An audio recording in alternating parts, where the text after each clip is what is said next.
哎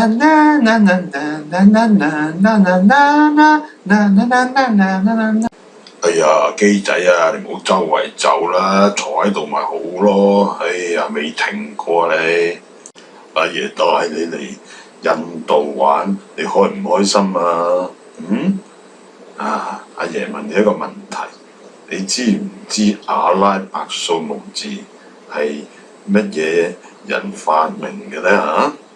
阿爺唔係啊嘛，阿拉伯數目字梗係咪阿拉伯人發明㗎啦？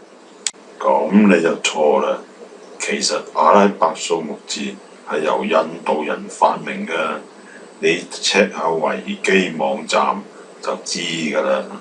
機仔乖孫，作為一個聰明嘅人，你應該要多啲去請教人，多啲去問人，不恥下問啦。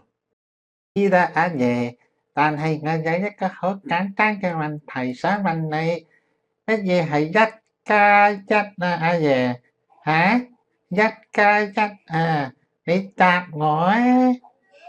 機仔啊，唔係嘛？